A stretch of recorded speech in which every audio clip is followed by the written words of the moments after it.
నీ ఇండస్ట్రీ లైఫ్‌లో ఏదైనా రిగ్రెట్ ఉందా బ్రో నీకు? రిగ్రెట్ అంత స్పెసిఫిక్‌గా రిగ్రెట్స్ లేవు. 1, 2 చిన్న చిన్నవే ఉన్నాయి గానీ హ్మ్. Bad decision making. హ్మ్. ఆహ్, ఇంకా పార్ట్ ఆఫ్ లైఫ్ అంతే. ఎప్పుడైనా మోసపోయావా బ్రో? చాలా సార్లు మోసపోయా. అంటే ఎలాంటి విషయాల్లో ఎక్కువ మోసపోతుంటావు? నమ్మి మోసపోతుంటా. హ్మ్. ఆహ్, మాట హ్మ్. మాట తీసుకొని అట్లాంటివి. హ్మ్. హ్మ్. మూవీస్ పరంగా హ్మ్. 1, 2 సార్లు. హ్మ్. హ్మ్. హ్మ్.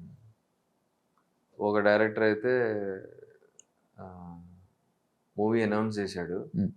నేను, ఇంకో నోయల్ షాను, తర్వాత మొన్న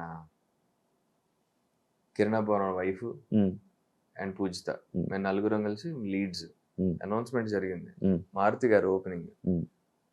తర్వాత తెలిసింది పెద్ద ఫ్రాడ్ అని డైరెక్టర్. హ్మ్. జస్ట్ ఆ అనౌన్స్‌మెంట్ కోసం ప్రొడ్యూసర్ గారు డబ్బులు తీసుకొని అనౌన్స్‌మెంట్ చేసేసి వెళ్ళిపోయాడు, మాయమైపోయాడు. హ్మ్. ఆ! దాని గురించి చాలా కష్టపడ్డాను నేను. హ్మ్. టీమ్‌ని హ్మ్. గ్యాదర్ చేసి అది అందరికి అడ్వాన్స్‌లు పడ్డాయన్నీ మాకేం పడలా. ఓన్లీ డైరెక్టర్‌కి పడ్డాయి. డైరెక్టర్‌కి, ప్రొడ్యూసర్ దగ్గర నుంచి డబ్బులు తీసుకొని మాయమైపోయాడు. అయ్యా! హ్మ్. అలాగా 'బాహుబలి చిటికాయ' కూడా బ్యాడ్ ఎక్స్‌పీరియన్స్. హ్మ్. మాకు చెప్పిన కథ వేరే, తీసిన కథ వేరే. హ్మ్. ఆ! ఓటీటీకొచ్చిందా అది? ఓటీటీ వచ్చింది. ఎంఎక్స్ ప్లేయరు, అమెజాన్ యూఎస్ అలాంటివి కొన్ని హ్మ్. ఒక 4, 5 ప్లాట్‌ఫామ్స్‌లో వచ్చింది.